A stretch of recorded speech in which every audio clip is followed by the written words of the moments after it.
Thank you, Jerry, and thank you, Madam Managing Director. Our question is on global climate action.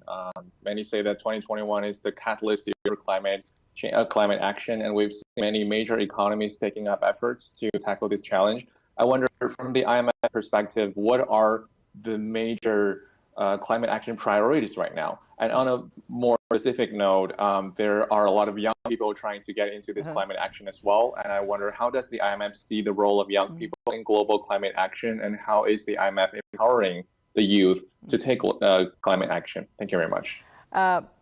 Thank you for this question. We have been working very hard on policy priorities for climate action. Why? Because very clearly the risks of a changing climate are macro-critical, and the responses offer opportunities for green growth and green jobs that we would like to see and support. From our perspective, there are 4 priorities for Asia. Actually, these are priorities that are global, but Asia being high population region, high economic output region, and therefore very important in terms of CO2 emissions and in terms of resilience to climate change. It's a critical part of the world.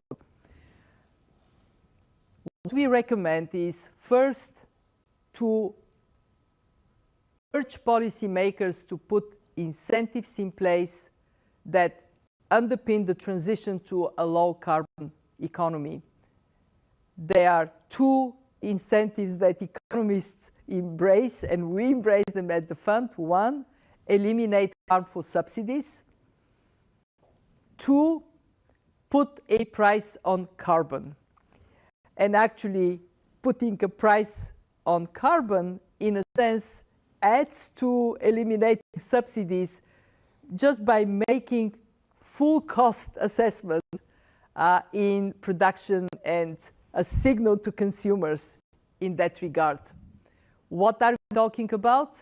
We are talking about carbon price going, global average carbon price going up from $3 a ton, where it is today, to $75 a ton in 2030. And I welcome very much steps that have been taken in Asia towards putting a price on carbon. I just heard from Sri Mulyani, the finance minister of Indonesia, that in this crisis, Indonesia has taken steps in the direction of pricing carbon. And so have done many other economies, including China with carbon trade recently. But that price has to go up to the right level if it is to be a powerful transformational signal. We are also proposing an international carbon price floor for big emitters. So when big emitters agree among themselves on a price that respects their different levels of development, that allows different pricing approaches. It can be a tax, it can be trade, it can be even regulatory equivalency that provides that same price signal. They can drive this transformation forward. Second, invest in green infrastructure, green mobility. Public sector investment cannot ignore the transformation our economies have to take.